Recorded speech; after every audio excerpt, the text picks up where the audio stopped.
Hey, how you doing? It's actually working up close and personal too. Um, Usually the YouTube thing ain't working too well, so I haven't used it in a while. But hey, good things come in surprising moments, I guess. Is that really a phrase? I don't think so. Anyway, this is your Dark Knight Rises movie review. Um, Here you go. I actually got to see it when I was down in Tennessee, so very, very happy to see it.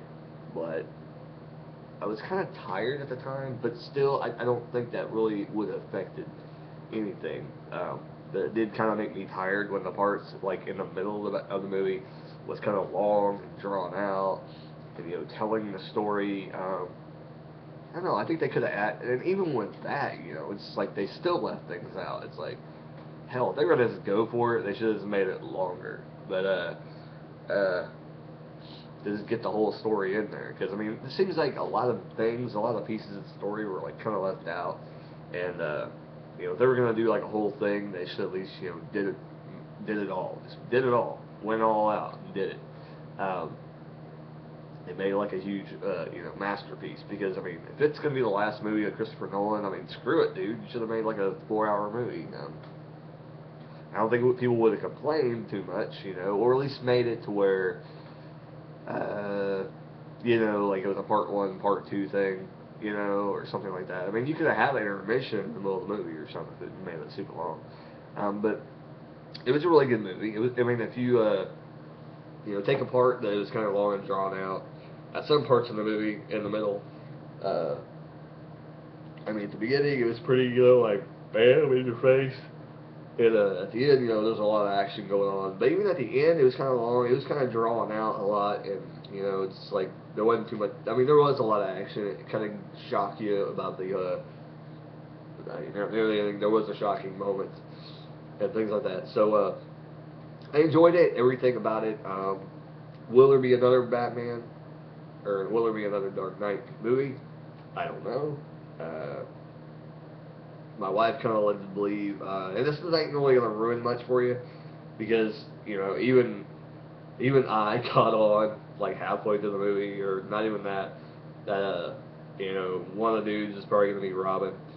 Um, just the way that they treat him throughout the movie, and he finds out a lot about Batman. It's like halfway through the movie, he already knows like who Bruce Wayne is and everything like that.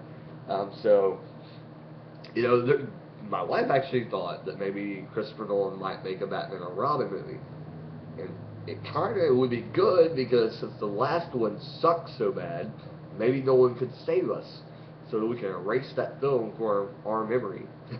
But I don't know what it would entail. I think it would basically kind of, I think I mean, I like Christopher Nolan and everything, but like, why wouldn't he pick like more like elaborate characters, that have been played in the past, like to redo and do things like that. And I understand, Bane really didn't get the really just deserved in Batman and Robin. They made him look like a dummy and just a grunt boy, basically. So I like that they actually made him a major character, and that he was able, to cause more damage than like anybody, had ever done.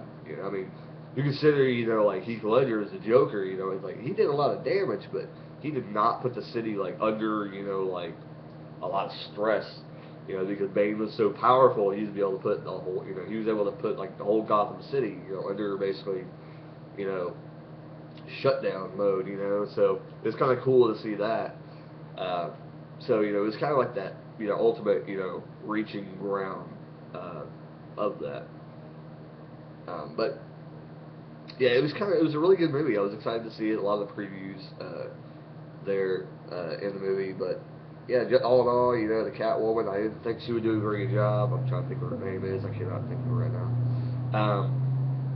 Just woke up. Um, but yeah, she did a really good job as Catwoman. And Tom Hardy, great. He did a great job as Bane. So Christian Bale. And I've heard a lot of people say that Bale said that he'll return for another Batman. So I don't know. I think Nolan might take a break, but I hope he does it. Maybe like in a couple of years we'll see another Batman movie, or at least he'll start working on it, and we'll hear rumblings. about it or something. I don't think they would switch Batmans right now. Because that's like the one thing that I thought is maybe, I heard a lot of people say like, well, really, what happened in the end?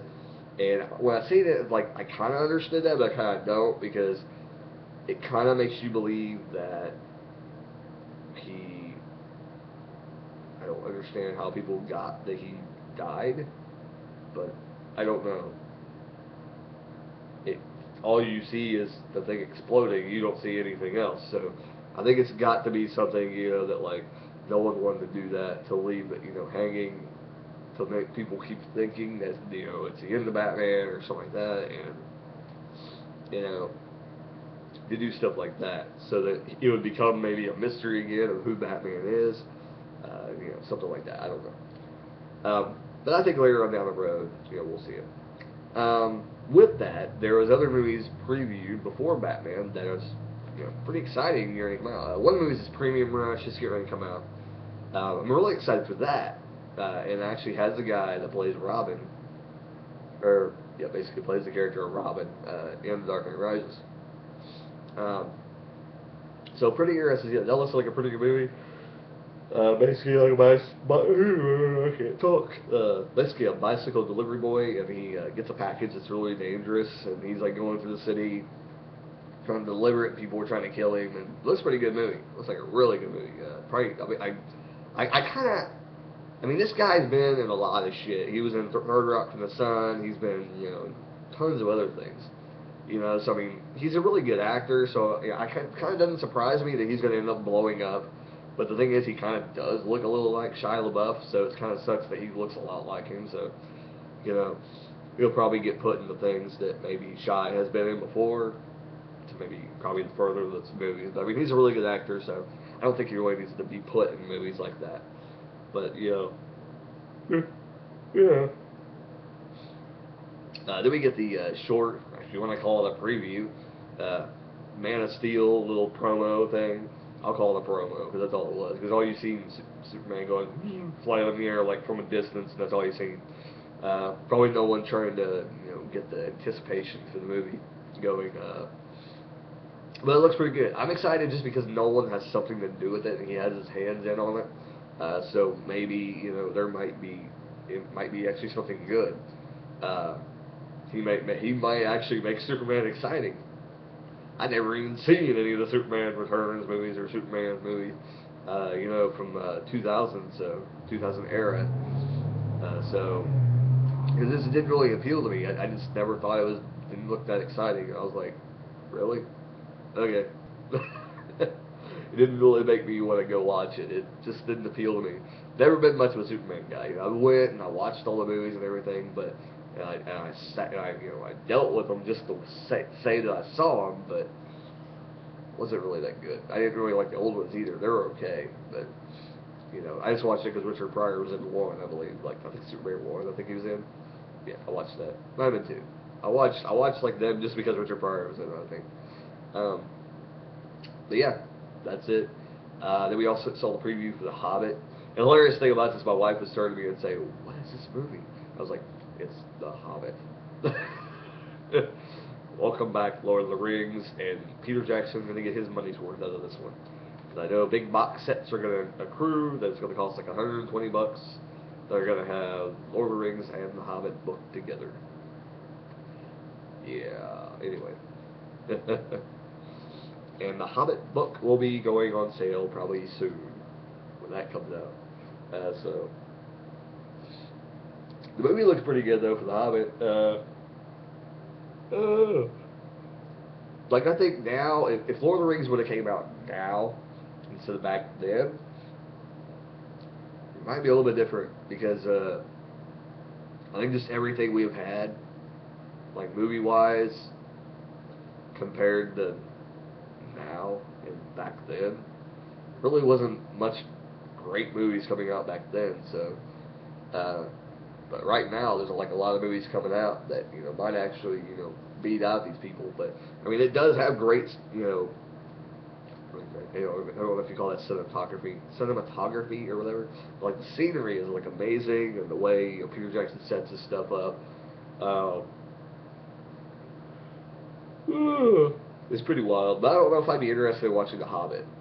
I mean, I know Lord of the Rings is pretty exciting. Well, I like 2 and 3 of them. I like the second and third movies, but Hobbit is like a prequel to all this, so I think the only drawing in it would be for me is to see all the characters that aren't alive anymore, like there, and some of the old characters from Lord of the Rings being a part of, the movie. And I'm sure they'll, have cameos from all the people in the cast to be in there just to make more exciting.